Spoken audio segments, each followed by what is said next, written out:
हरि ओम आनंदम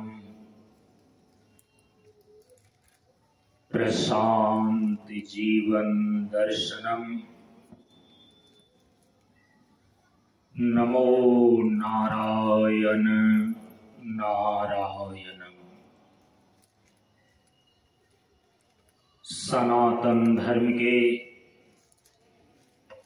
वैदिक परंपरा के अंतर्गत गुरु और शिष्य के बीच एवं वक्ता और श्रोता के बीच ज्ञान का आदान प्रदान होने के लिए प्रयुक्त वैदिक मंत्रों का पहले उच्चारण कर लें। ओम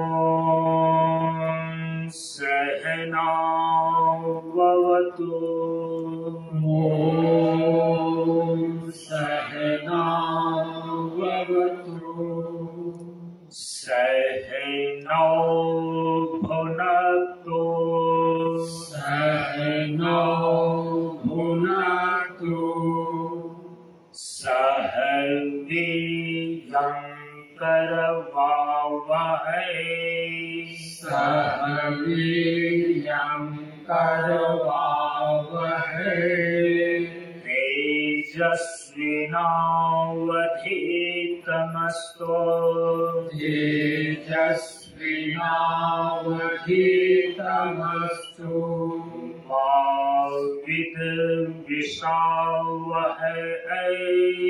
मा विद्विषावहै।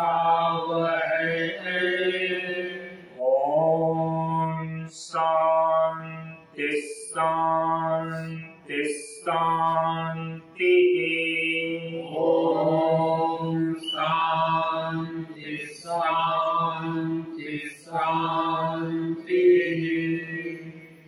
असतो मा सद्गमय असतो मा सद्गमय तमसो मा ज्योतिर्गमय तमसो मा ज्योतिर्गमय मृत्योर्मामृतं गमय मृत्योर्मामृतं गमय। ओम शांति शांति शांति। ओम शांति शांति शांति। सभी लोग थोड़ी देर के लिए मौन एवं शांत रहें।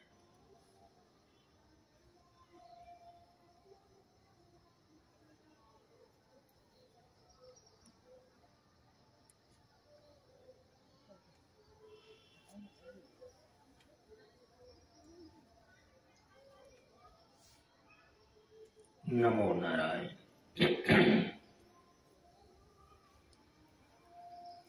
ब्रह्मानंदं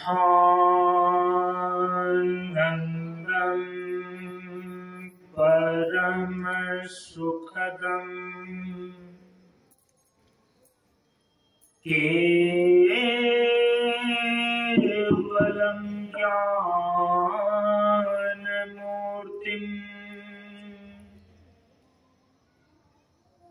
द्वन्द्वातीतं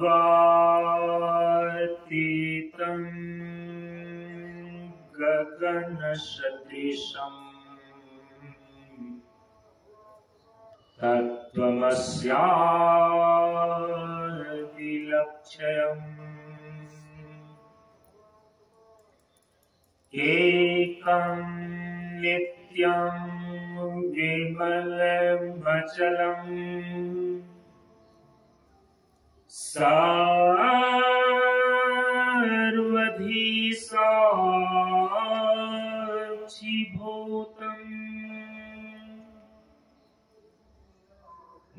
भावातीतं त्रिगुणरहितं सद्गुरुं तं नमामि। सद्गुरुं तं नमामि।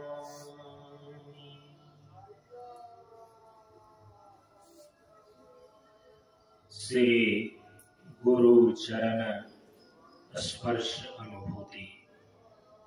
आवाज ठीक नहीं। ज्ञान मार्ग सत्संग के सानिध्य में उपस्थित श्रद्धालु सत्संग प्रेमियों,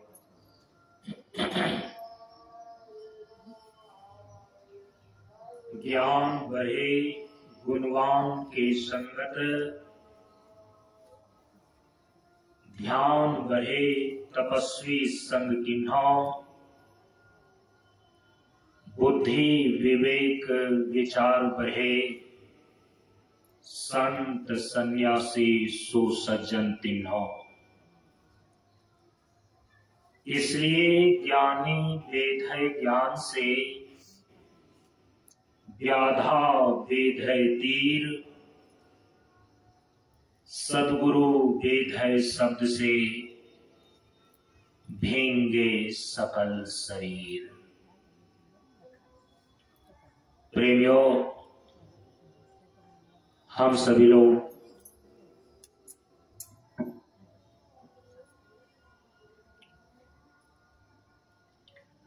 प्रशांत योगाश्रम मनियर मंच पर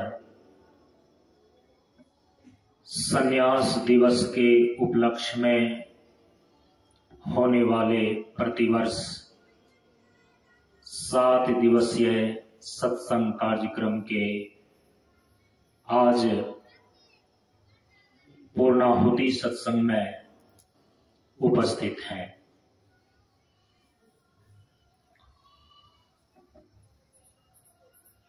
इस बार के इस सत्संग सत्र में हम सभी लोग ब्रह्म दर्शन की प्रक्रिया पर विचार कर रहे हैं। ब्रह्म दर्शन के संबंध में परम पूज्य गुरुदेव ने चौथे खंड उपदेश के अंदर निर्देश किया है कि अनुभव और अनुभूति ही ब्रह्म दर्शन है। ब्रह्म दर्शन के संदर्भ में हम सभी लोगों ने जो विचार किया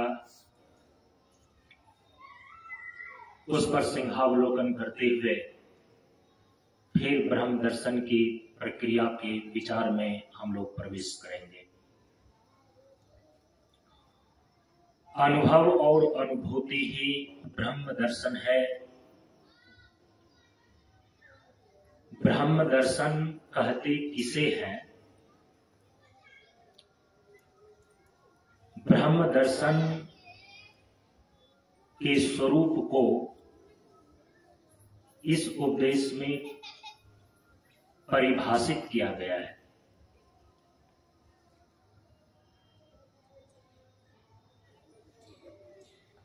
ब्रह्म दर्शन कहते किसे हैं? इस उपदेश के माध्यम से जो यह निर्देश परम पूज्य गुरुदेव ने किया है कि अनुभव और अनुभूति ही ब्रह्म दर्शन है, हम सभी लोगों ने विचार के माध्यम से स्पष्ट रूप से समझने का प्रयास किया है कि किस प्रकार की अनुभव और अनुभूति ब्रह्म दर्शन है।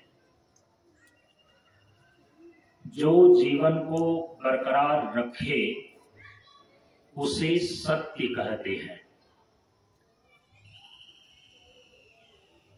इसके पश्चात उपदेश में यह निर्देश प्राप्त होता है कि अनुभव और अनुभूति ही ब्रह्म दर्शन है।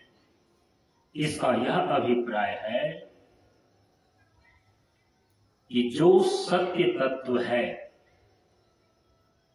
उस सत्य तत्व का अनुभव और अनुभूति ब्रह्म दर्शन कहलाता है। इस पर सम्यक रूप से हम सभी लोगों ने विचार कर लिया है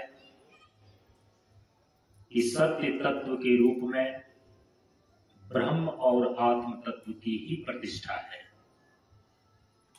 आत्मा एव सत्य सनातनस्य श्रीमद् भगवत गीता में भगवान के इस वचन के द्वारा और सत्यम ज्ञानम अनंतम ब्रह्म इस श्रुति प्रमाण के द्वारा यह सिद्ध होता है कि परम सत्य के रूप में, परमार्थ सत्य के रूप में ब्रह्म और आत्म तत्व की प्रतिष्ठा है।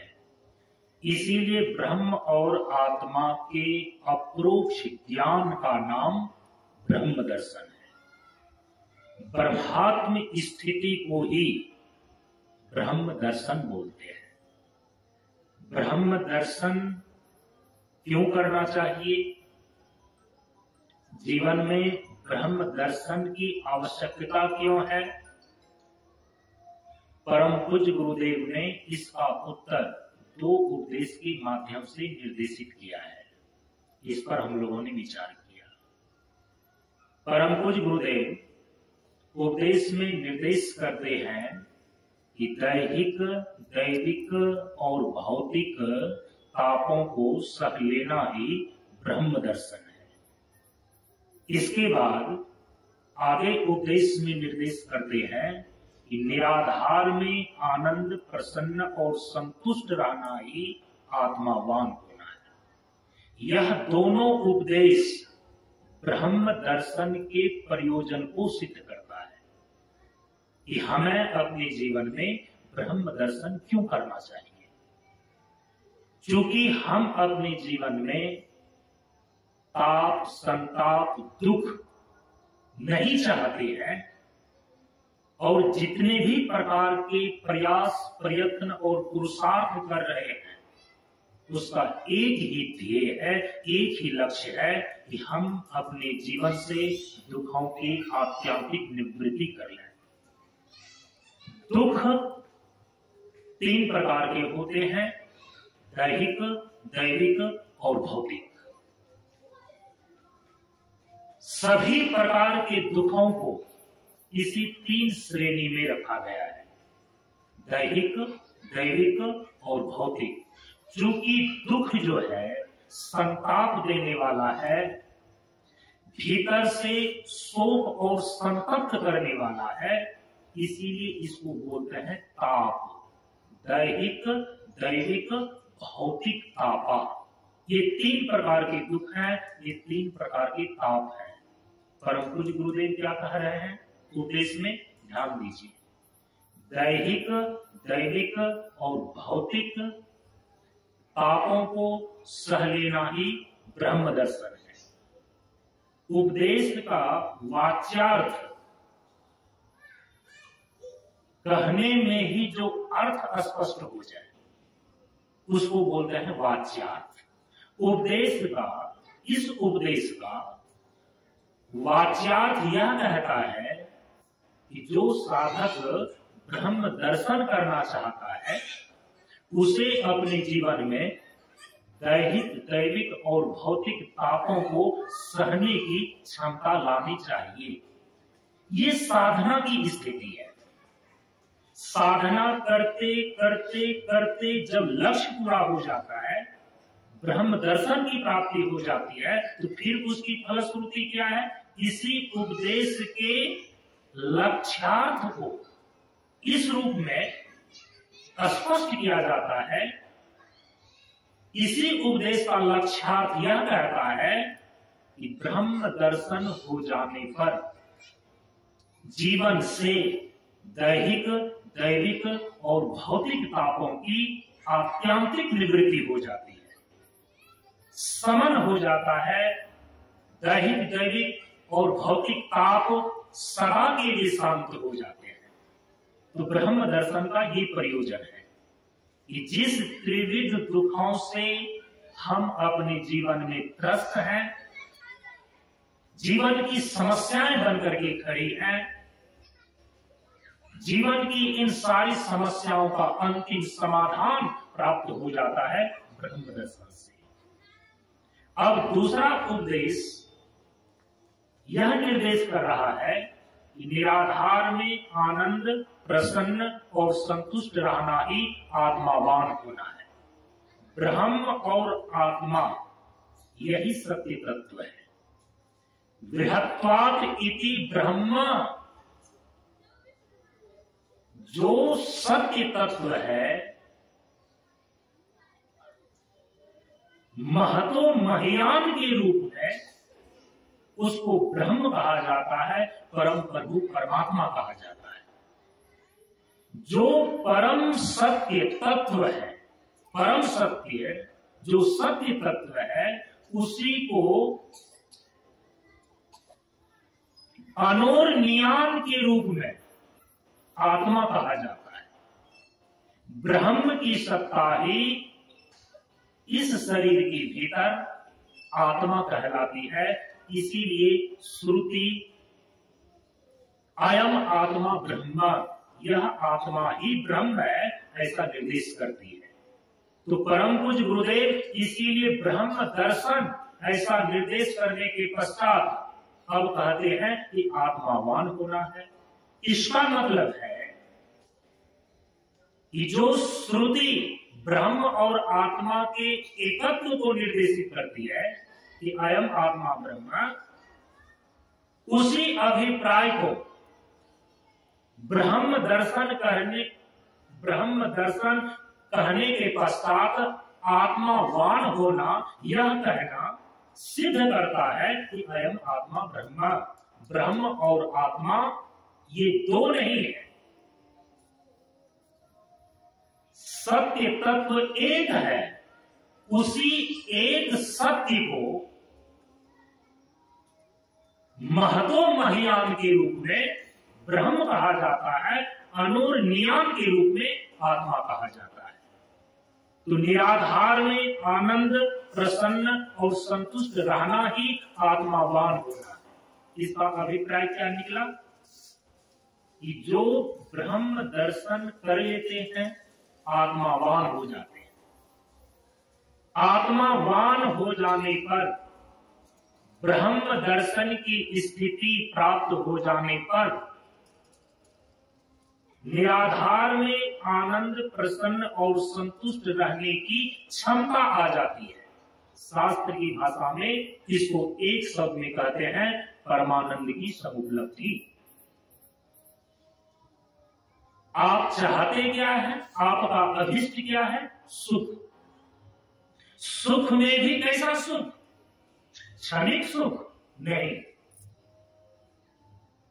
शाश्वत सुख, नित्य सुख।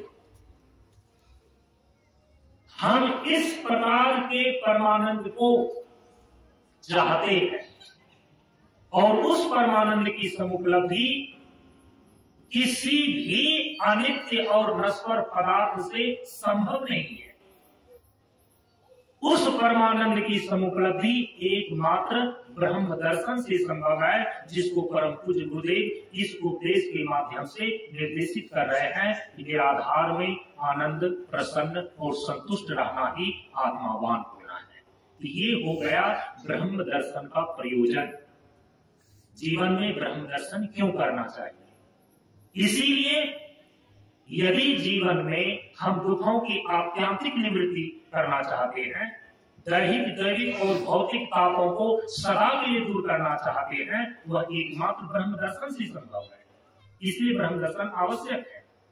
यदि हम अपने जीवन में शाश्वत सुख चाहते हैं, नित्य सुख चाहते हैं, परमानंद की समुपलब्धि चाहते हैं, अर्थात निराधार में आनंद, प्रसन्न और संतुष्ट रहना चाहते हैं कि मेरा आनंद, सुख किसी भी विषय पर निर्भर न हो, ऐसी परमानंद की समुपलब्धि एकमात्र आत्मावान होने से ही संभव है, ब्रह्म दर्शन से ही संभव है।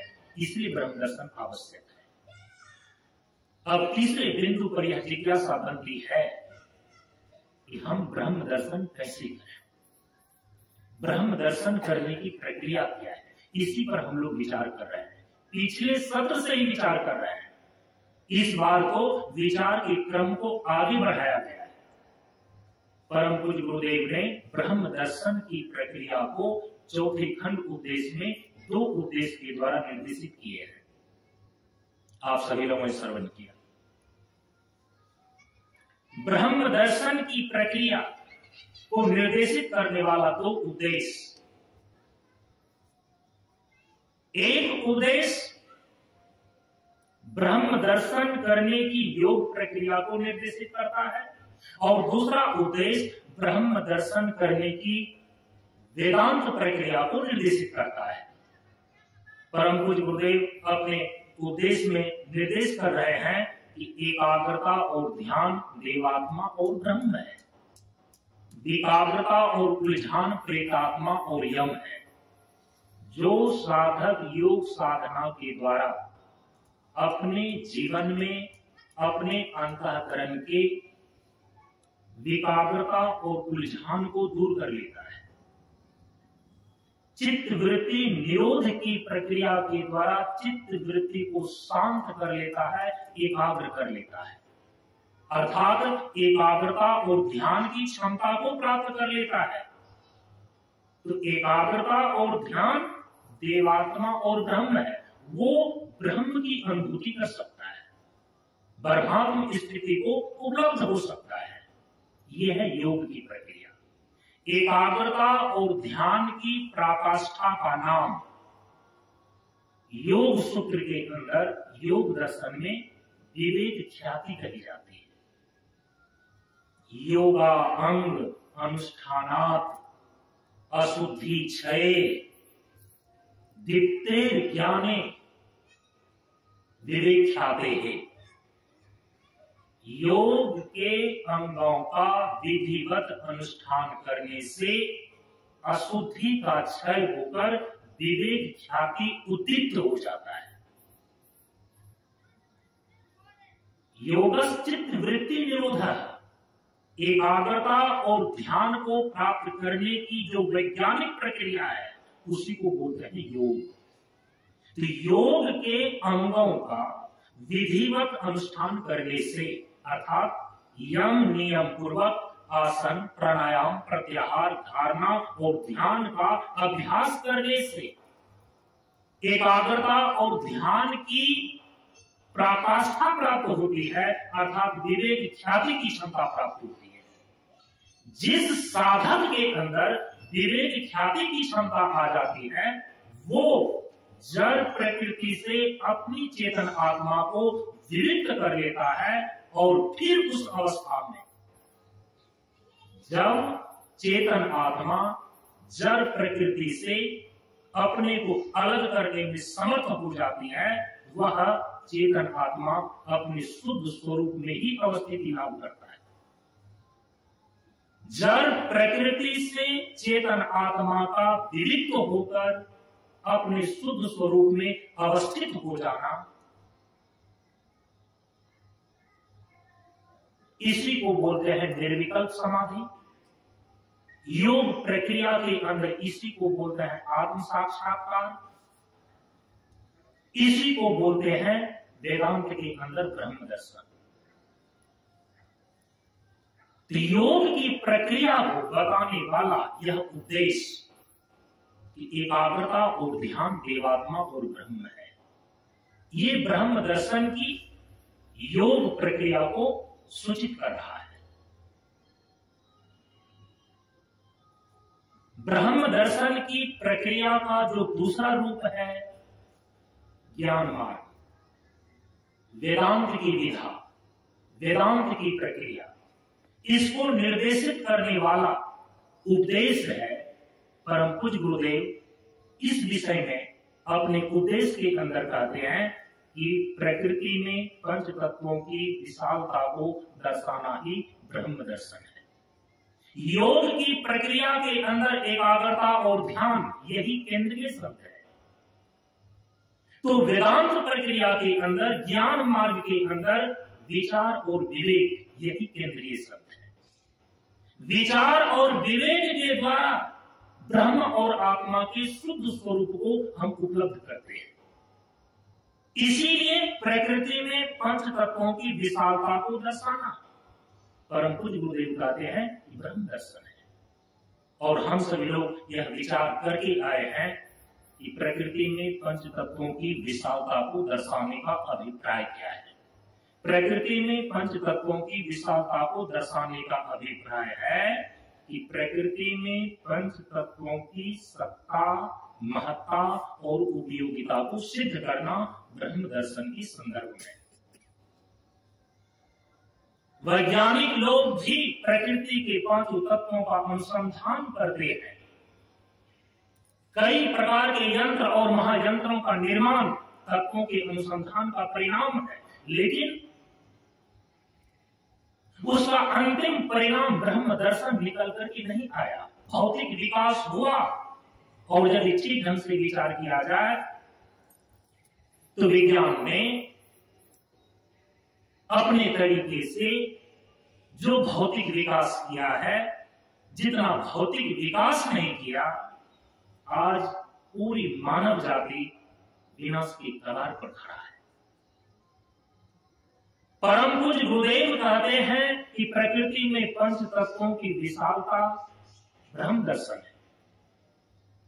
प्रकृति में पंच तत्वों की विशालता को यदि आप दर्शाने में समर्थ हो जाते हैं, सफल हो जाते हैं, तो उसका एक ही परिणाम निकल करके आना चाहिए, ब्रह्म दर्शन।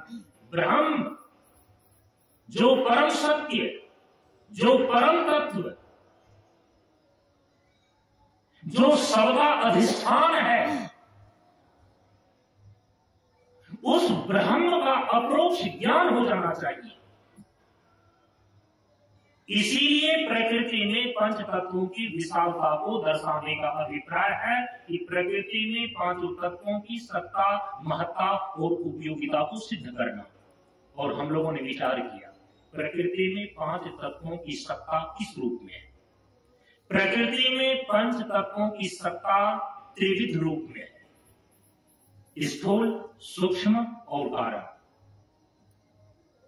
प्रकृति में पंच तत्वों की जो स्थूल सत्ता है, जो स्थूल रूप है, स्थूल पंच महाभूत के रूप में है, जो दृष्टिगोचर हो रहे हैं, पृथ्वी, जल, अग्नि, वायु और आकाश। प्रकृति में पांचों तत्वों की जो सूक्ष्म सत्ता है, जो इसका सूक्ष्म रूप है, वो सूक्ष्म पंच महाभूत के रूप में है, पंच तन्मात्रा के रूप में है, या दूसरे शब्दों में कहें और पंचीकृत पंच महाभूत के रूप में है। पंच तन्मात्रा, रूप तन्मात्रा, रस तन्मात्रा, गंध तन्मात्रा, स्पर्श तन्मात्रा और शब्द तन्मात्रा, ये पांचों तत्वों की सूक्ष्म सत्ता है। और ये सूक्ष्म सत्ता जो पांचों तत्वों की प्रकृति के अंदर है, ये सीधे दृष्टिगोचर नहीं होती। आप इसको सीधे नहीं देख सकते। प्रकृति में पांचों तत्वों की जो स्थूल सत्ता है, स्थूल पंचमहाभूत के रूप में, जो सूक्ष्म सत्ता है, सूक्ष्म पंचमहाभूत के रूप में, इन दोनों का ही कारण सत्ता है तीसरे नंबर पर। पंच महाभूत, पांचों तत्वों की जो कारण सत्ता है, उसको बोलते हैं साम्यावस्था धारणी मूल प्रकृति। ये कारण सत्ता है।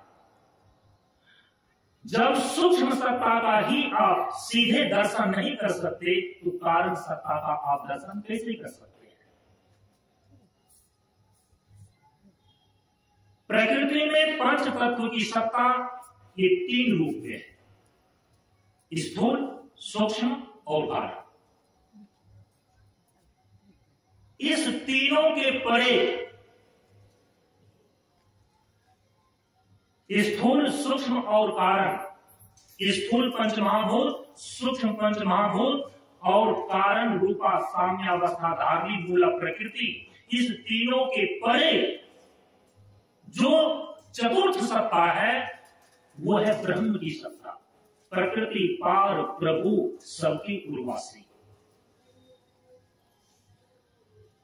प्रकृति में स्थूल पंच महाभूत के यथार्थ स्वरूप का साक्षात्कार, इसी अवस्था को बोलते हैं समाधि के अंदर वितर्कानुगत समाधि, संप्रज्ञात समाधि का पहला प्रतीक। जब एकाग्रता और ध्यान के माध्यम से कोई साधक सूक्ष्म पंच महाभूत के यथार्थ स्वरूप का साक्षात्कार करता है, उसी अवस्था स्थिति को विचारानुगत समाधि बोलते हैं, संप्रज्ञात समाधि का दूसरा प्रभेद। सूक्ष्म पंच महाभूत का जो कारण रूप है अहंकार तत्व, जब अहंकार तत्व के यथार्थ स्वरूप का साक्षात्कार करते हैं तो अहम अस्मि वृत्ति के रूप में होता है, और उसी को आनंदानुगत समाधि बोलते हैं, संप्रज्ञात समाधि का तीसरा प्रभेद। जब कोई साधक एकाग्रता और ध्यान के माध्यम से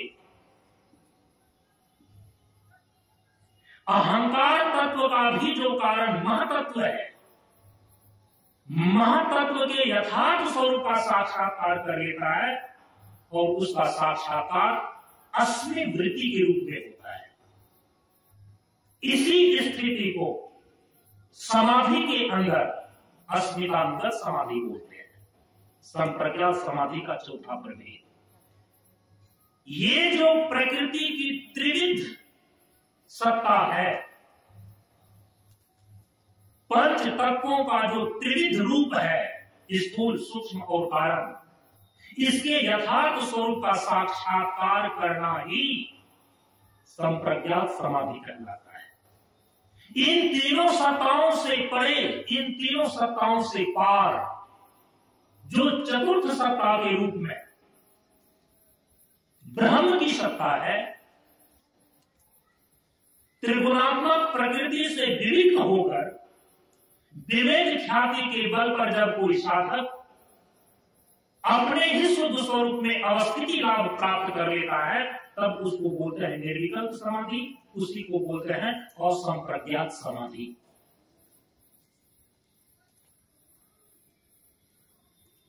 पांचों तत्वों की ये त्रिविध सत्ता इस रूप में है, और इसी के अनुसार से आपकी साधना और समाधि की स्थिति बनती है। स्थूल पंच महाभूत दार्शनिक धरातल पर स्थूलकारी माने जाते हैं, सूक्ष्म पंच महाभूत दार्शनिक धरातल पर सूक्ष्मकारी माने जाते हैं। स्थूल कार्य और सूक्ष्म कार्य दोनों का ही जो कारण है, त्रिगुणात्मिका साम्यावस्था धारणी मूल प्रकृति, ये कारण रूपा है, इसको बोलते हैं कारण। तो कार्य और कारण इस दोनों से अतीत, कार्य कारणातीत चतुर्थम ब्रह्म इति।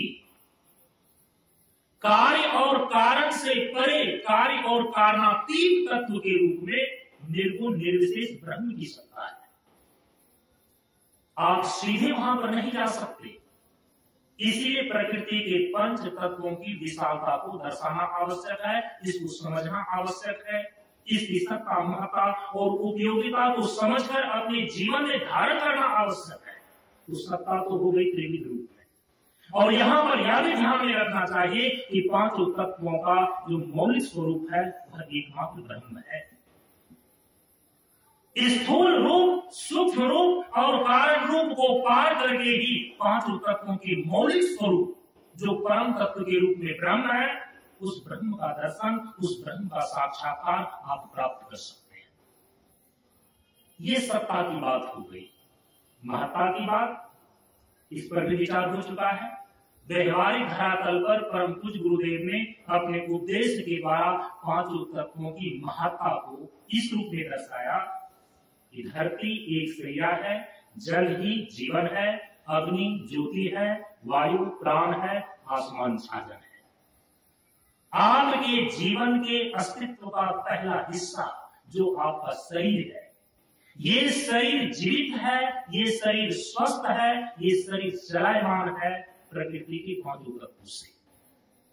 जब तक है ये जीवन कहलाता, सुमरन करता परिणाम है। क्षिति जल पावक गगन समीरा, पंच रचित सकल शरीरा। पांचों तत्वों के बिना आप अपने जीवन की कल्पना नहीं कर सकते।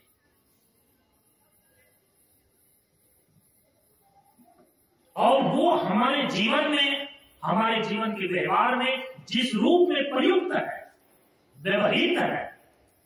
धरती एक शैया है, जल ही जीवन है, अग्नि ज्योति है, वायु प्राण है और आसमान साधन है। इसी रूप में पांचों तत्वों का हमारे जीवन में जो दार्शनिक धरातल पर इसकी महत्ता है, इस पर भी हम लोगों ने विचार किया।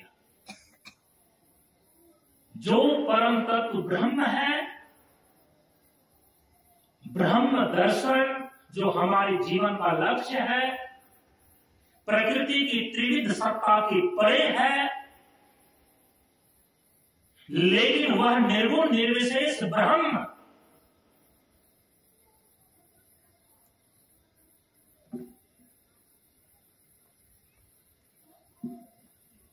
ये पांचों तत्व उस निर्गुण निर्विशेष ब्रह्म को उपलक्षित करने का तटस्थ लक्षण बनता है।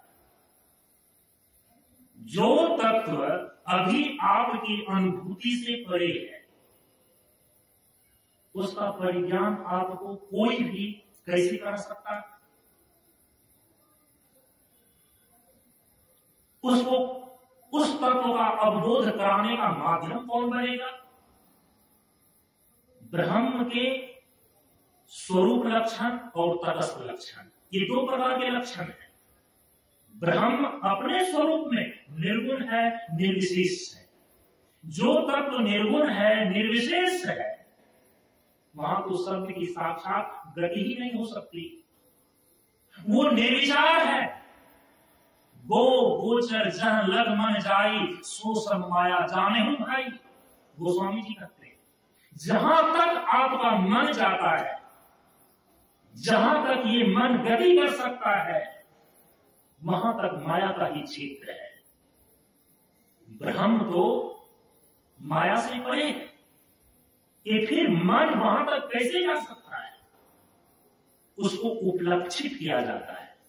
तो जो निर्गुण निर्विशेष ब्रह्म है, जिसकी अनुभूति अभी हम नहीं कर सकते, शब्द के माध्यम से उसको उपलक्षित करने का जो तटस्थ लक्षण बनता है, वो प्रकृति के यही पंच महाभूत है। श्रुति कहती है, यतो इमानि भूतानि जायन्ते येन जातानि जीवन्ति येन पर्यंत ही शांति संति तद ब्रह्मेति तद जिज्ञासस्व।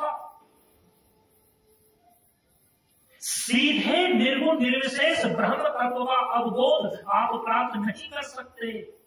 पांचों तत्वों की सीढ़ियां चढ़ते चढ़ते तब परम तत्व ब्रह्म तक आप पहुंचते हैं। ये परम पूज्य गुरुदेव की अवधारणा है और इसका समर्थन करती है श्रुति, उपनिषद, प्रमाण। यतो इमानि भूतानि जायन्ते येन जातानि जीवन्ति येन पर्यंत भी संति तद ब्रह्मेति। परम तत्व ब्रह्म को जिन तत्वों से उपलक्षित किया जाता है, जो आपकी पकड़ में है, वो है प्रकृति के पांच तत्व। लेकिन प्रकृति के पांचों तत्वों की सत्ता त्रिविध रूप में है। पहले स्थूल रूप को पकड़िए, फिर सूक्ष्म रूप को पकड़िए, फिर इसके कारण रूप को पकड़िए। इस प्रकार से जब आप सोपान दर सोपान, सीढ़ी दर सीढ़ी साधना के माध्यम से आप चढ़ते जाएंगे, तो प्रकृति पार प्रभु, परम प्रभु, स्वज्ञान जी का जीवन होवे ज्ञान, ये संभव हो जाता है। उस परम तत्व ब्रह्म का साक्षात्कार, उस परम तत्व ब्रह्म का अपरोक्ष ज्ञान, उसका अवबोध आप प्राप्त कर सकते हैं। एक तो पहली महत्ता ये है, जो निर्गुण निर्विशेष तत्व है उसको उपलक्षित करने का, निर्गुण निर्विशेष ब्रह्म के स्वरूप को उपलक्षित करने का जो तटस्थ लक्षण बनता है वो कोई और नहीं बनता है, वो प्रकृति के पांचों तत्व ही बनते हैं, पृथ्वी, जल, अग्नि, वायु और आकाश। और याद रखना, प्रकृति के पांचों तत्व के त्रिविध रूप है, त्रिविध सत्ता है इसकी, स्थूल, सूक्ष्म और कारण। एक तो पहली बात पांचों तत्वों की महत्ता का ये है कि पांचों तत्व के रूप, पांचों तत्व के माध्यम से ही निर्गुण निर्विशेष जो परम तत्व ब्रह्म है उसको उपलक्षित किया जाता है, वहां तक पहुंचने की सीढ़ी बनाई जाती है। दूसरी चीज है अनुभूति, चाहे संसार की हो, चाहे अनुभूति दिव्य और अलौकिक हो, या ब्रह्म की ही अनुभूति हो, ये अनुभूति होगा कहां पर? कल विचार करके आए हैं, वो अनुभूति घटित होती है आपके अंतःकरण में। संसार की अनुभूति भी चाहे सुख दुख की हो, चाहे शीत उष्ण की हो, चाहे भूख प्यास की हो, मान अपमान की हो, प्रेम घृणा की हो, शोक अथवा हर्ष की हो, समस्त द्वंद्वात्मक अनुभूतियां जो संसार की है, द्वैत प्रपंच की है, ये अनुभूतियां भी आपके भीतर अंतःकरण में ही होते हैं। यदि कोई साधक साधना करता है, अंतःकरण को शुद्ध कर लेता है, शुद्ध अंतःकरण में दिव्य और अलौकिक अनुभव, अनुभूतियां घटित होती हैं। इष्ट देवता के दर्शन हो सकते हैं, भगवान के विश्व रूप का दर्शन हो सकता है।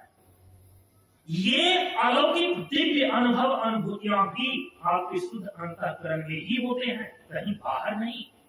क्योंकि अनुभूति करने का प्लेटफॉर्म, अनुभूति करने का धरातल, अनुभूति करने की जमीन आपके भीतर है।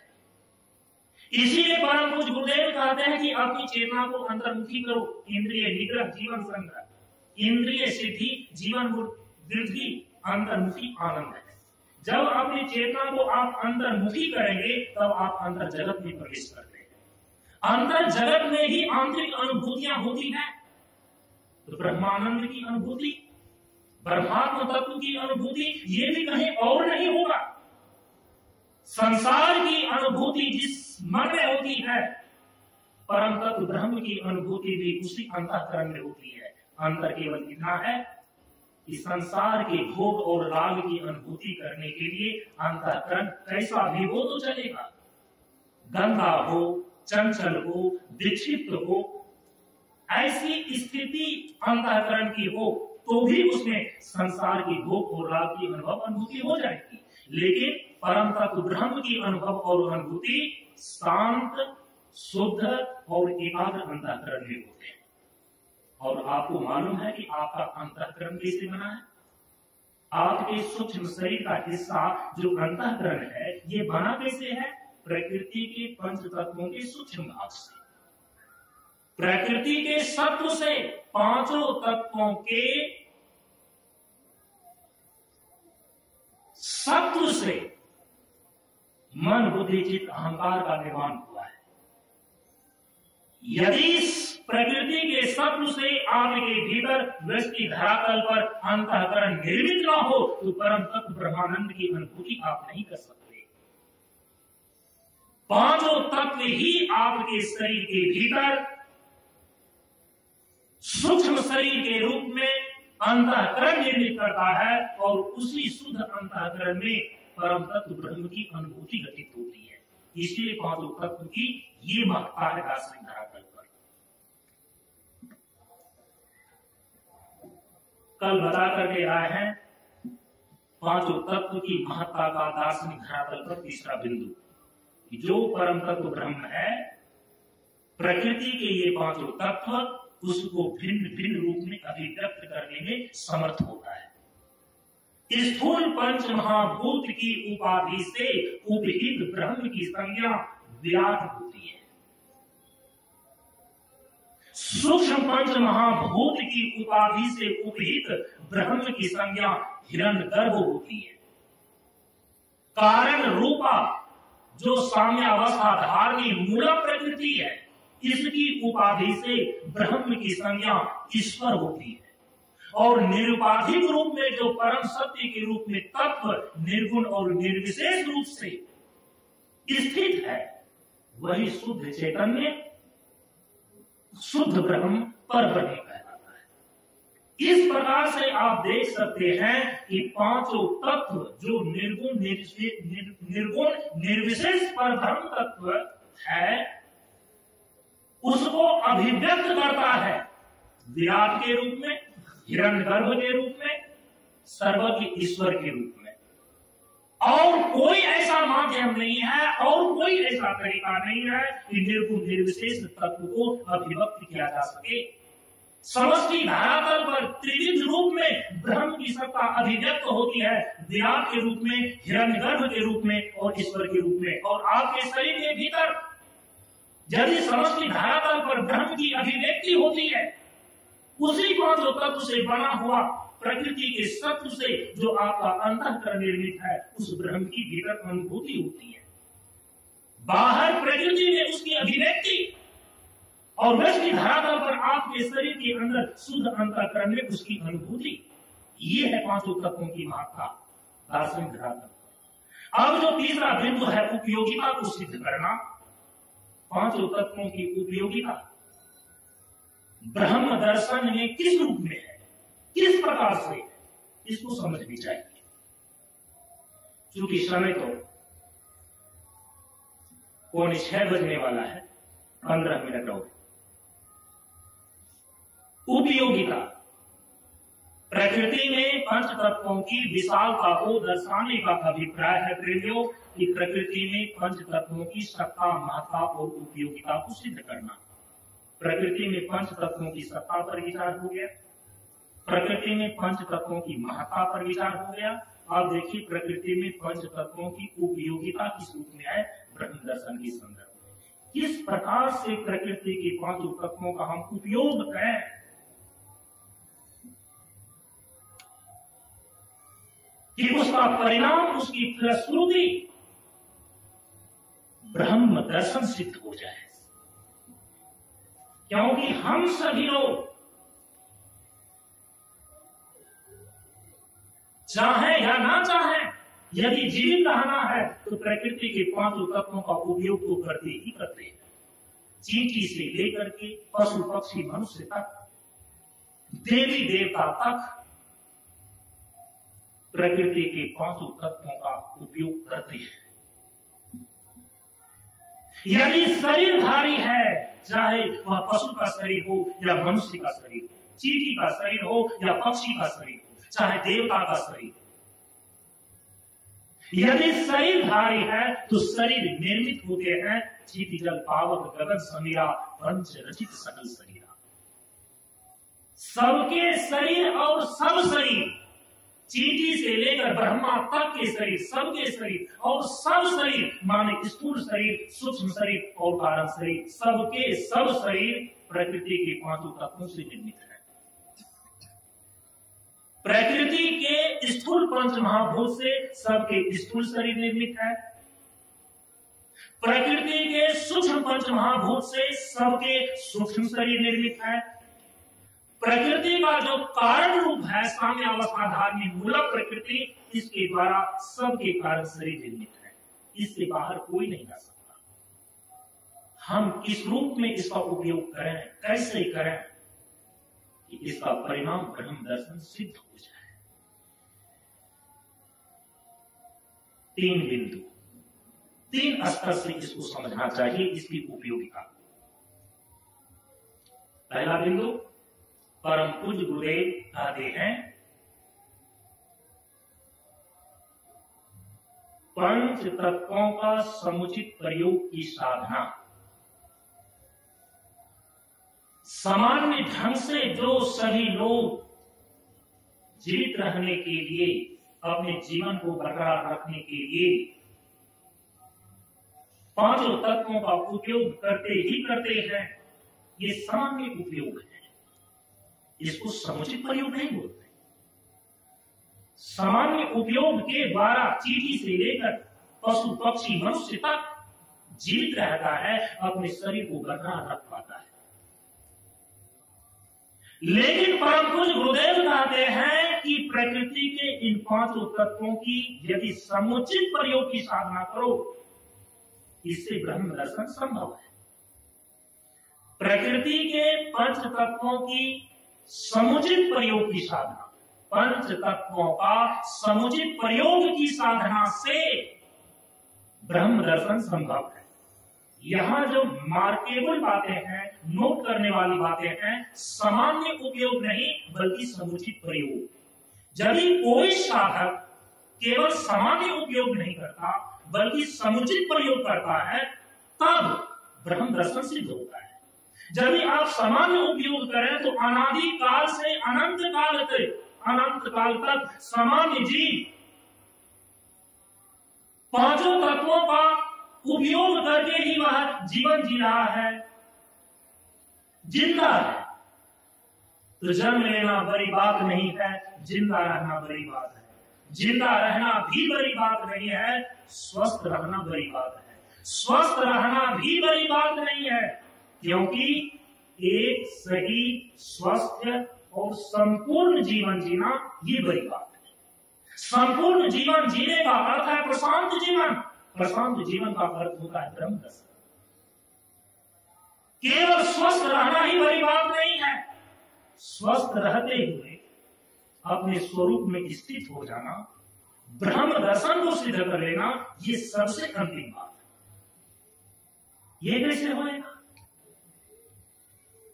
सामान्य उपयोग से तो आप जीवित रहते हैं, शरीर को बरकरार रखते हैं। थोड़ा सा विशेष प्रयोग कर लें, ठीक ढंग से प्रयोग कर लें तो आप स्वस्थ रहेंगे। यदि समुचित प्रयोग की साधना कर लें तो इसका परिणाम आता है ब्रह्म दर्शन। ये पहली बात हो गई। यदि आप पांचों तत्वों की उपासना करने के लिए जानते हैं और हमारे शास्त्रों में पांचों तत्वों की उपासना का विधान किया गया है। पृथ्वी की उपासना, जल की उपासना, अग्नि की उपासना, वायु की उपासना और आकाश की उपासना। पांचों तत्वों की उपासना के गुरु जितने भी दैवी स्तर के सत्ता है, आपने नाम सुना है वरुण देवता है, निश्चित रूप से वह जल तत्व से संबंधित है। आपने सुना है कि ये अग्नि देव है तो अग्नि तत्व से संबंधित है। ये वायु देव है, वायु देवता है, वायु तत्व से संबंधित है। यहां तक कि ये जो दैवीय सत्ता इस प्रकृति में सूक्ष्म धरातल पर विद्यमान है, तो उस देवी देवता तक पहुंचा कौन? यही जीव उपासना करके। एक तो पांचों तत्वों की उपासना करके आप उसके अधिष्ठाता बन जाते हैं। जल की उपासना करके आप जल देवता बन सकते हैं। पृथ्वी की उपासना करके आप वैश्वानर बन सकते हैं। अग्नि की उपासना करके आप सूर्य बन सकते हैं। चंद्रमा की उपासना करके आप चंद्रमा ही हो सकते हैं। जिस तत्व की आप उपासना करते हैं उसके अधिष्ठाता हो सकते हैं। ये हमारे शास्त्रों में वर्णित है। लेकिन ये सारे देवी देवता चेतन की सत्ता होने के बावजूद भी निर्गुण निर्विशेष ब्रह्म की सत्ता नहीं मानी जाती। जड़ चेतन दोनों का अधिष्ठान जो निर्विशेष चेतन है उसको हम ब्रह्म बोलते हैं। तो पांचों तत्वों की उपासना करके उस तत्व का अधिष्ठाता, उस तत्व का स्वामी बन जाना अलग बात है और उसकी पूरी प्रक्रिया बतलाई गई है कि जल की उपासना करके हम जलदेव कैसे बन जाते हैं, अग्नि की उपासना करके हम सूर्य कैसे बन जाते हैं, वायु की उपासना करके हम वायुदेव कैसे बन जाते हैं। लेकिन हमारा लक्ष्य क्या है? ब्रह्म दर्शन।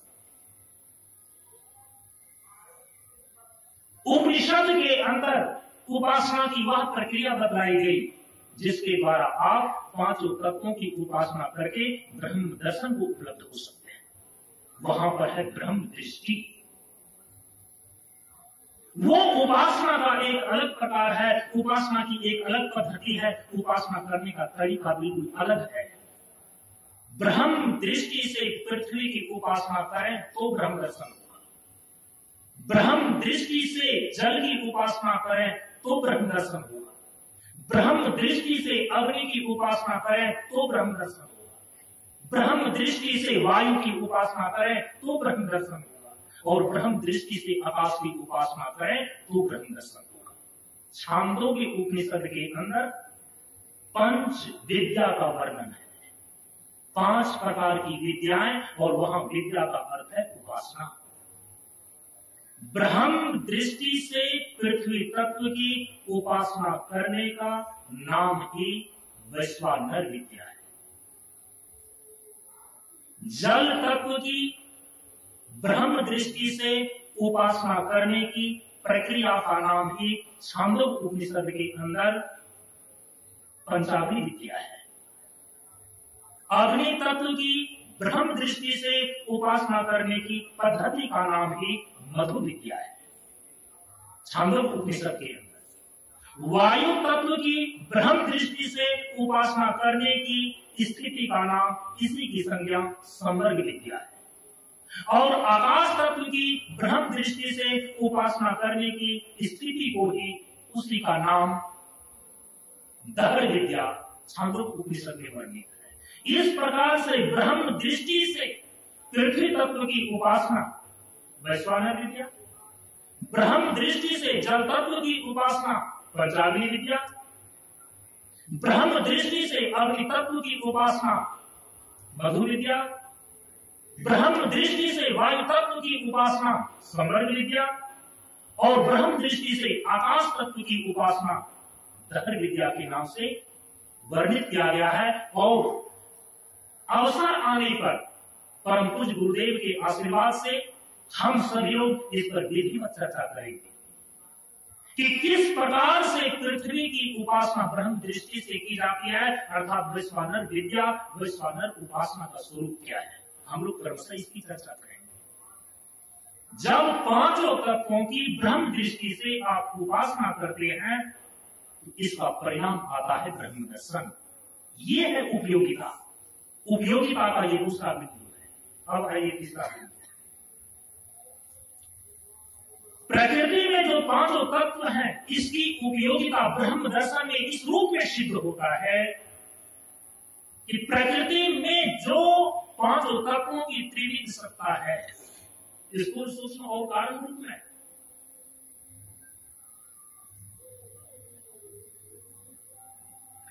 इससे जो बना हुआ आपके शरीर के अंदर कोष बने हुए हैं, उसको बोलते हैं पंचकोश।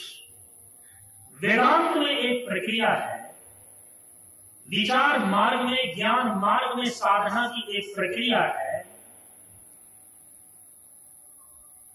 और उसको बोलते हैं विवेक, तत्व विवेक।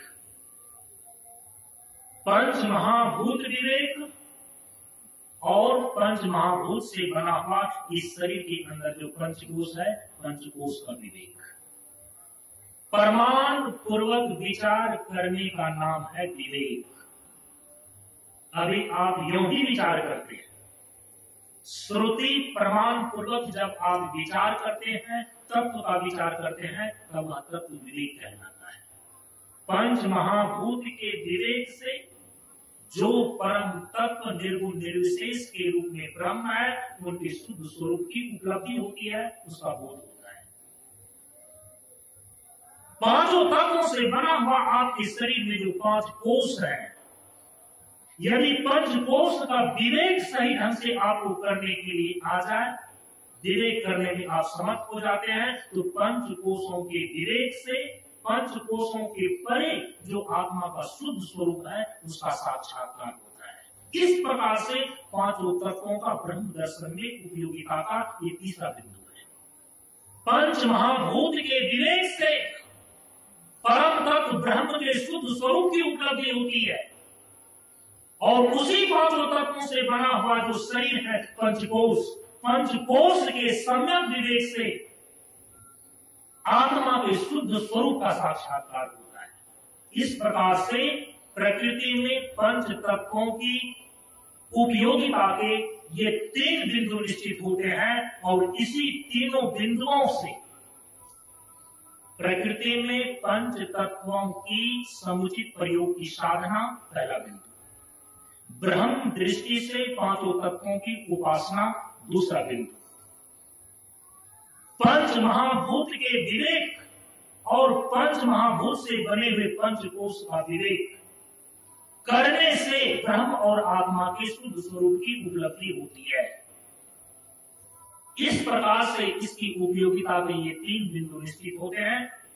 हम सभी लोग इस मंच के द्वारा प्रकृति के पांचों तत्वों का समुचित प्रयोग की साधना का विचार चर्चा प्राय करते हैं और उसकी साधना समुचित प्रयोग की साधना साधक को स्थूल सूक्ष्म और कारण शरीर को शुद्ध करके शून्यता तक पहुंचने की क्षमता प्रदान करता है, क्योंकि परम पूज्य गुरुदेव ने स्पष्ट निर्देश दे दिया है पांचों तत्वों की साधना को लेकर कि पंच तत्वों का समुचित प्रयोग स्वास्थ्य और शांति प्रदान करता है। पंच तत्वों का समुचित प्रयोग और सभी इंद्रियों का संतुलित उपभोग स्वास्थ्य और शांति प्रदान करता है। पंच तत्वों का समुचित प्रयोग स्वास्थ्य और शांति प्रदान करता है, तो स्वास्थ्य शांति ये 2 चीजें हो गई। यदि पंच तत्वों का समुचित प्रयोग की साधना करते हैं तो स्वास्थ्य और शांति साधना के ये 2 परिणाम निकल करके आएंगे। अभी अभी आप सुन रहे थे परम पूज्य गुरुदेव के द्वारा जो प्रतिपादित और निर्धारित साधना है, उनके 4 सिद्धांत हैं। पहला है स्वास्थ्य, दूसरा है शांति, तीसरा है शून्य और चौथा है सत्य। इसीलिए अंतिम में आशीर्वचन के अंतिम में निर्देशित करते हैं परम पूज्य गुरुदेव कि शून्य बराबर सत्य है, निराकार में आप। जो सत्य तत्व ब्रह्म और आत्मा है, उस सत्य की उपलब्धि के लिए शून्य आवश्यक है। इस शून्य बराबर सत्य है और ये शून्य आती कैसे है? शांति से, क्योंकि शांति शून्य है और शून्य शांति। और शांति आएगी कैसे? कौन शांत हो सकता है? जो स्वस्थ हो, स्थूल शरीर से स्वस्थ हो, सूक्ष्म शरीर से स्वस्थ हो और कारण शरीर से स्वस्थ हो। तो साधना की जो परिधि है उसका पहला चरण है स्वास्थ्य अर्थात शुद्धि। साधना की जो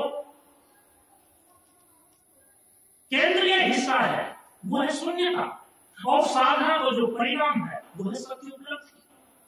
तो साधना की परिधि शुद्धि है अर्थात स्वास्थ्य है।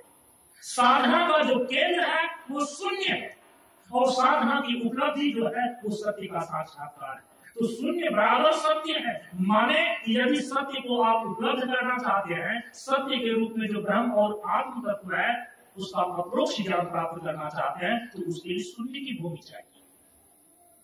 और शून्यता घटित होती है उसी साधक के अंदर शांति शून्य। जिन्होंने अपने भीतर चित्त वृत्ति का निरोध कर लिया है, चित्त का विक्षेप शांत कर लिया है, उसी के अंदर शून्यता घटित। चित्त वृत्ति का निरोध करने में वही व्यक्ति समर्थ होता है जिनका चित्त शुद्ध हो, स्वस्थ हो।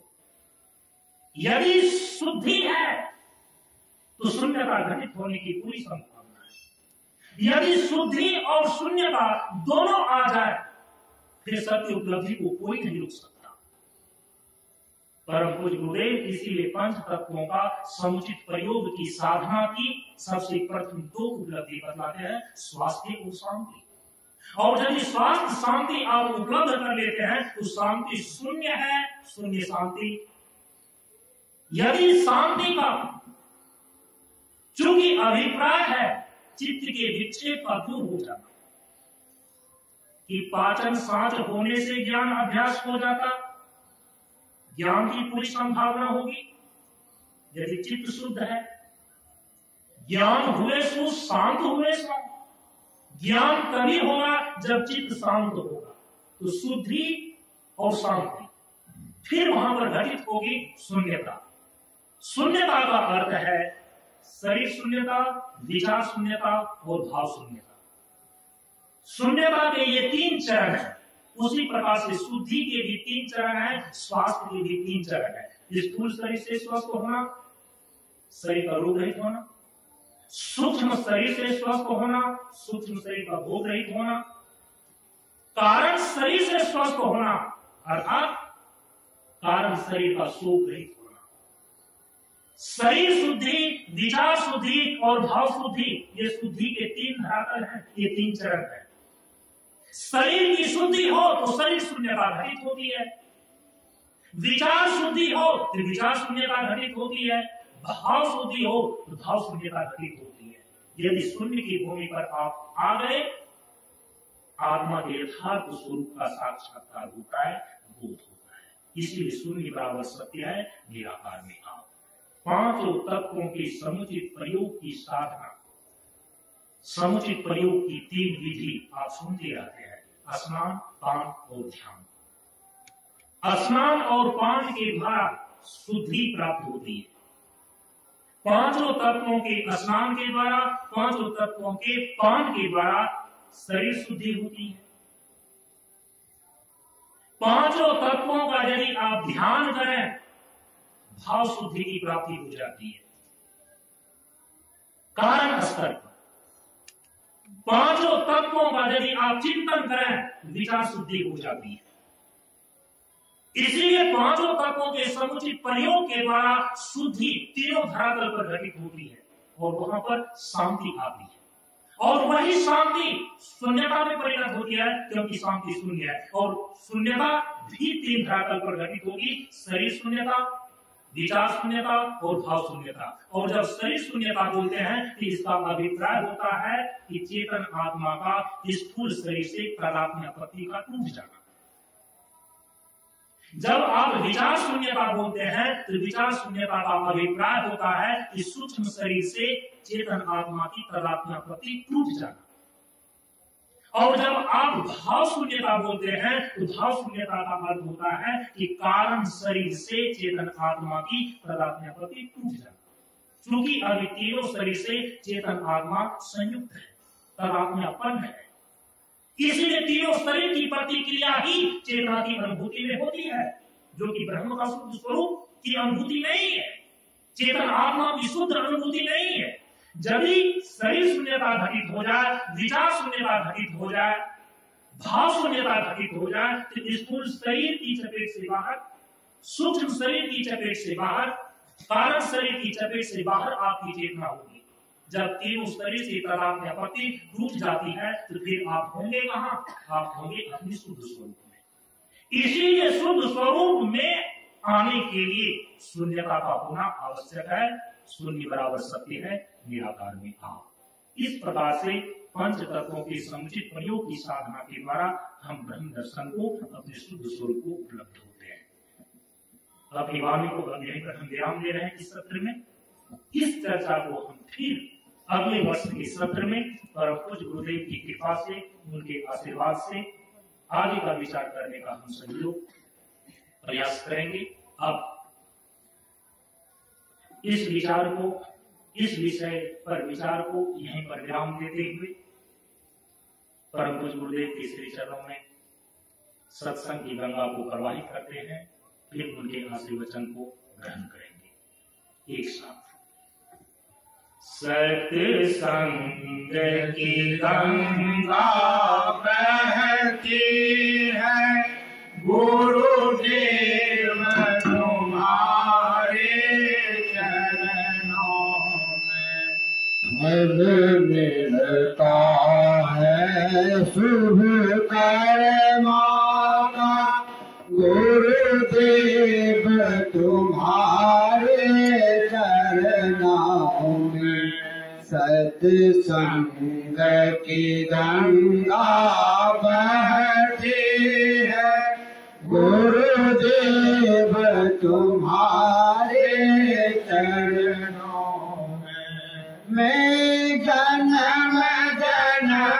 का भरमाया, अब शरण तुम्हारे हो आया।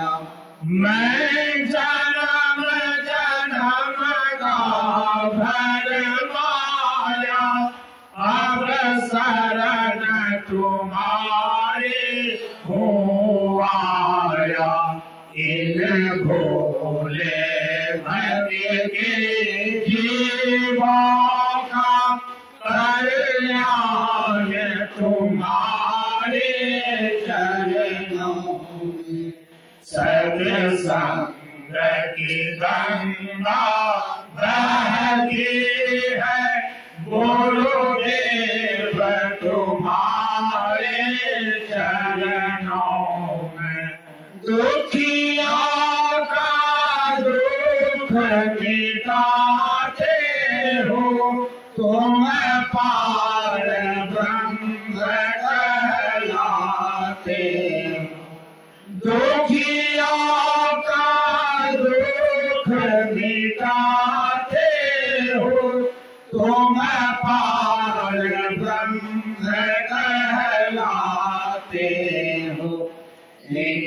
आवाक मन मिटाने को है मौत तुम्हारे चरणों में। सत्संग की गंगा बहती है, गुरुदेव तुम्हारे चरणों में। एक बार दरस जो पाता है, वह तेरा ही हो जाता है। एक बार दरस जो पाता है, वह तेरा ही हो जाता है। क्या गोत्र तुम्हारी प्रीति है, गुरुदेव तुम्हारे चरणों में।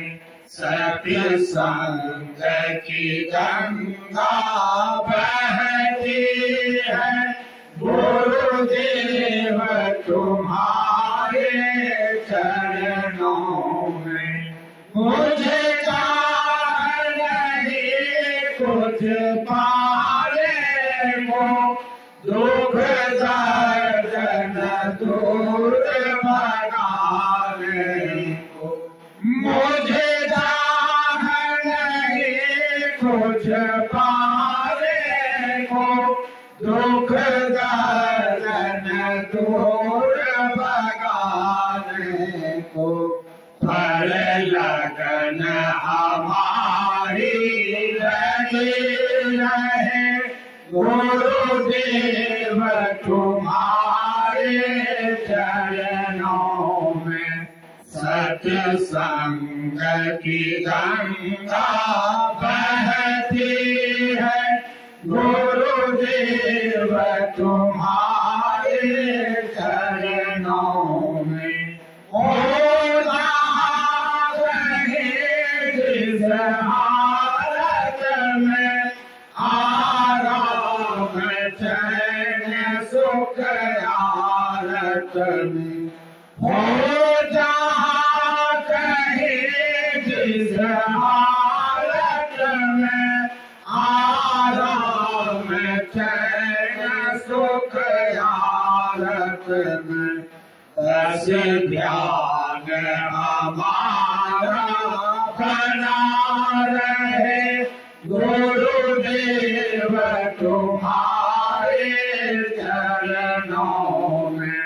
सत्संग की गंगा बहती है, गुरुदेव तुम्हारे चरणों में। गुरुदेव तुम्हारे चरणों में, बानाथ तुम्हारे चरणों में।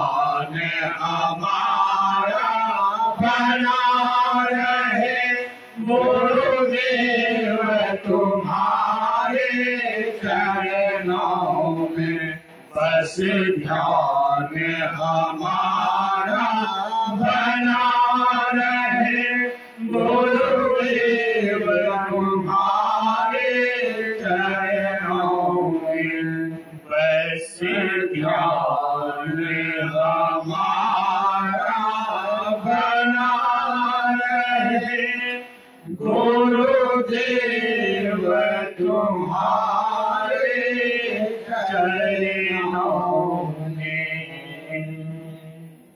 अब गुरुदेव के आशीर्वचन को ग्रहण करें एक साथ।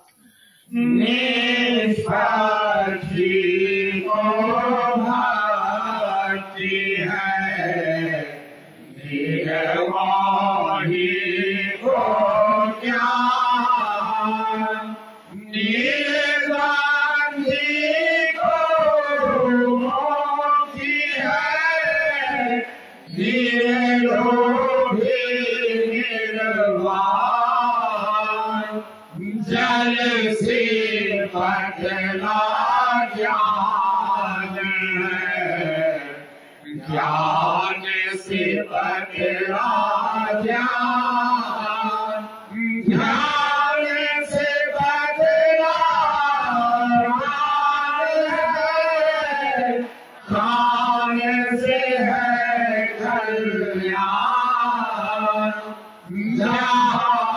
जगमगता धर्म है जहाँ त्याग अनुराग जहाँ लगन काम मगन है जहाँ धैर्यता शून्य बराबर सत्य निराकार मेरा सदा सिर कल्याण है करता है इसका। पूर्णाहुति का जयकार दोनों हाथ उठाकर 3-3 बार ललकार करें। ज्ञान का विकास हो, ज्ञान का विकास हो, ज्ञान का विकास हो, शिक्षा का विकास हो, शिक्षा का विकास हो, शिक्षा का विकास हो, मानवता का विकास हो, मानवता का विकास हो, मानवता का विकास हो, जीवन का प्रकाश हो, जीवन का प्रकाश हो, जीवन का प्रकाश हो। बोलिए प्रेम से प्रशांत गुरु बाबा की जय हो, प्रशांत गुरु बाबा की जय हो, प्रशांत गुरु बाबा की जय हो, प्रशांत जीवन दर्शनम प्रशांत जीवन दर्शनम प्रशांत जीवन। दर्शनम। दोनों हाथ को नीचे कर लें, शांत भाव से शांति पाठ करें। पीछे से एक साथ बोले शांत हो। द्यो शांत हो, अंतरिक्ष शांत हो, पृथ्वी शांत हो, जल शांत हो, औषधि शांत हो, वनस्पति शांत हो, विश्व देवता शांत हो, ब्रह्म शांत हो, सतो गुण शांत हो, रजो गुण शांत हो, तमो गुण शांत हो, सभी शांत हो, शांति शांति शांति। इस प्रकार से परम पूज्य गुरुदेव के आशीर्वाद से संन्यास दिवस के उपलक्ष्य में यह 7 दिनों का ज्ञान यज्ञ सत्संग का कार्यक्रम यहीं पर पूर्ण होता है। ओम पूर्णमदः पूर्णमिदं पूर्णात् पूर्णमुदच्यते पूर्णस्य पूर्णमादाय पूर्णमेवावशिष्यते। ओम शांति शांति शांति। हरि ओम। श्री गुरुभ्यो नमः। हरि ओम। यहाँ के जन जन और कण कण का जीवन सुख शांति और समृद्धमय हो, इसी मंगलमय भावना के साथ अगली मुलाकात तक के लिए एक साथ बोलिए नमो नारायण, नमो नारायण, नमो नारायण, नमो नारायण, नमो नारायण।